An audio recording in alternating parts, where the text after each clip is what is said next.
क्या क्या कहा मेरे भगवान श्री कृष्ण ने आपको?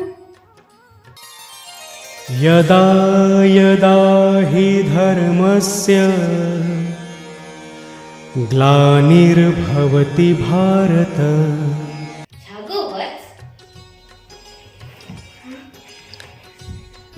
मैं भारत में जन्म लेने का सोच रहा हूँ। पर प्रभु अभी तो घोर कलयुग चल रहा है, आप नहीं आए तो अच्छा है। घोर कलयुग कैसा?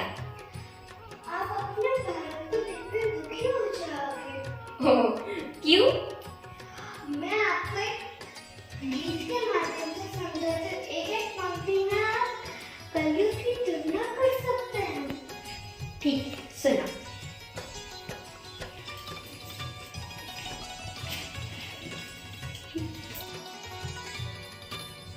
कलयुग में अब ना आना रे प्यारे कृष्ण कन्हैया। कलयुग में अब ना आना रे प्यारे कृष्ण कन्हैया। दूध दही की जगह पर है अब पेप्सी और कोका कोला। चक्र सुदर्शन छोड़ के हाथों में सबके बम-गोला। आतंकवादी को छोड़ कोरोना ने मचाया अपना गोला। कलयुग में अब ना आना रे प्यारे कृष्ण कन्हैया। नई वेशभूषा पहन के डांडिया रास रचना होगा। वृंदावन को छोड़ पार्टी प्लॉट में जाना होगा। पियानो पे धुन रतनी होगी मेरी मुरली बजैया। कलयुग में अब ना आना रे प्यारे कृष्ण कन्हैया। वेब सीरीज बनेगी अब पे लाइक शेयर करेगी पूरी दुनिया। सेल्फी लेने दौड़ेगी सारी की सारी गोपिया। छोड़ के गोकुल और मथुरा बना होगा मुंबईया। इसलिए तो कह रही थी मैं, कलयुग में अब ना आना। वत्स, आप क्यों ऐसा सोच रहे हो? बदलाव तो आप ही के हाथ में है। मेरी ये 5 बातें हमेशा याद रखना। स्वीकारण, सत्य का स्वीकारण मनुष्य के लिए बहुत ही महत्वपूर्ण है। जब तक मनुष्य सत्य को स्वीकार नहीं करता, उसे असत्य से लड़ने की शक्ति प्राप्त नहीं होती। जब आप भोजन करते हैं तो क्या होता है? आपका पेट स्वीकारता है कि वो भर चुका है और आप भोजन करना बंद कर देते हैं। जब आपको निद्रा आती है तो क्या होता है? आपका मन स्वीकारता है कि आपका शरीर थक चुका है और उसे विश्राम की आवश्यकता है। उसी प्रकार जब आपको किसी व्यसन को रोकना हो तो आपको स्वीकारना पड़ता है कि बहुत हो चुका, चाहे वो लालच हो या मदिरा पान। उस व्यसन का त्यागना तभी प्रारंभ होता है जब आप ये स्वीकार कर लेते हैं कि आप उस व्यसन के बंधक हैं।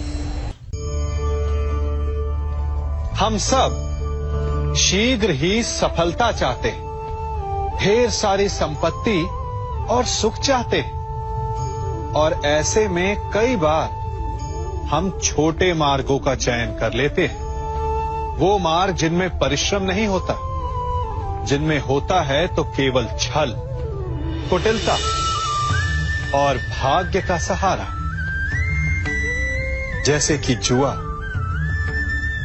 कोई जुए के खेल में धन लगाता है, कोई दांव लगाता है और ये भूल जाता है कि जुआ ऐसा दलदल है कि जिसमें एक बार गिरे तो सर्वनाश से पहले निकलना असंभव है।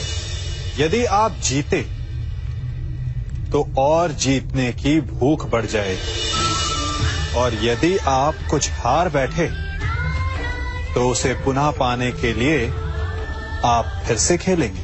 मनुष्य को ये आभास ही नहीं होता कि अपनी संपत्ति के साथ साथ वो अपनी मानवता, अपने संस्कार, अपना धर्म और अपना उत्तरदायित्व तक सभी जुए की भेंट चढ़ा देता है। इसलिए कुछ पाना है तो परिश्रम से पाओ।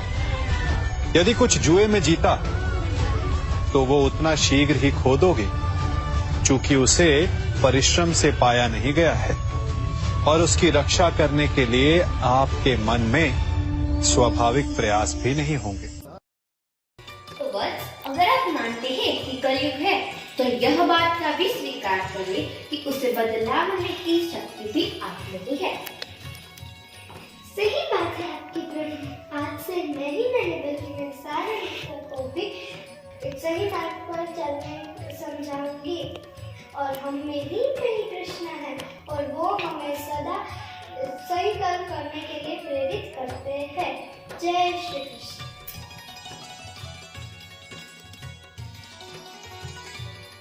सही बात है। तो चलो बदलाव अपने घर से ही शुरू करें। जय श्री कृष्ण।